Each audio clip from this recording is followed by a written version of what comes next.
तो मॉरिशस की जनसंख्या के कितने प्रतिशत भारतीय मूल के हैं? 67% के मतलब भारतीय मूल के हैं, जिनके बाबा दादी उनके पुराने पूर्वज भारत के रहने वाले थे, वहाँ किसी काम से गए, नौकरी से गए और फिर वहीं रहने लगे। जैसे सनी के पापा नागपुर में नौकरी करते थे, हो सकता है कि ये वहीं बस जाते, फिर धीरे धीरे पैसा होता वहीं मकान बना लेते। तो सनी कभी बंसी आते नहीं, वहीं महाराष्ट्र में रहते, मराठी बोलते और वहीं की रीत रिवाज संस्कृति सब उसी में। हम लोग जाते तो हम लोगों को ये पहचानते भी नहीं और बोलते भी अलग तरह से। तो कहने का अर्थ ये है कि वो भारत के ही लोग थे, वहाँ जाके किसी नौकरी से या किसी काम से गए, बस गए। अब उनके बच्चे हुए, उनके बच्चे वहीं रह रहे, वहीं नौकरी कर रहे, वहीं रहने लगे, वहीं उनका देश हो गया। तो ऐसे 67% लोग हैं। दूसरी बात, मॉरिशस में भारतीय ध्यान से सुनिए प्रश्न, आपको जवाब देना है। मॉरिशस से भारतीय संस्कृत का अर्थ क्या होता है? हमारे पुराने रीति रिवाज, हमारा रहन सहन, हमारा व्यवहार, हमारी पूजा पद्धति, यही संस्कृत की रक्षा का काम तुलसीदास जी की, तुलसीदास जी ने जो रचना की है उसके द्वारा हुआ है। तो विनय पत्रिका, रत्नावली, रामचरितमानस या गीता?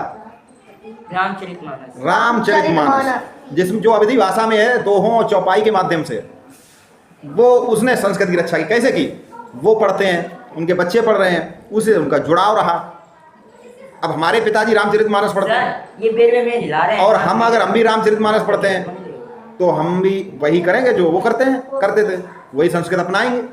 तो देखिए यहाँ पर जो 4 चीज़ें दी गई हैं, विनय पत्रिका, रत्नावली, रामचरितमानस और गीता। गीता तो भगवान श्री कृष्ण की है, बाकी महाभारत से। बाकी ये तीनों ग्रंथ जो है तुलसीदास जी नहीं लिखे हैं, लेकिन रामचरितमानस जो है वो जवाब है इसका। तीसरा प्रश्न है, मॉरिशस की दूसरी जनभाषा, ध्यान से सुनेंगे, जनभाषा दूसरी। पहली तो देखिए राजभाषा अंग्रेजी है, फिर उसके बाद एक भाषा और है, उसके बाद संस्कृत नहीं।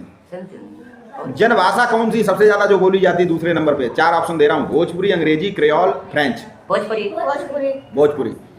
देखिए जो क्रेओल है वो वहाँ की पहली भाषा है, ठीक है, और उसमें फ्रांसीसी शब्द हैं, भोजपुरी में भी फ्रांसीसी शब्द है, अंग्रेजी राजभाषा। लेकिन दूसरी जनभाषा जो सबसे ज़्यादा, जब 67% भारतीय मूल के हैं, तो निश्चित ही भोजपुरी दूसरे नंबर की भाषा है, बाकी लोग वहाँ की भाषा बोलने लगे। तो ये हैं महत्वपूर्ण प्रश्न, सामान्य ज्ञान के प्रश्न। आप पूछ सकते हैं, आपसे कोई पूछ सकता है कि मॉरिशस की सबसे ज़्यादा बोली जाने वाली भाषा कौन सी है? वो तो दूसरी है, पहली क्रेओल, ठीक है। और लिखित भाषा, लिखने पढ़ने की भाषा, राजभाषा अंग्रेजी।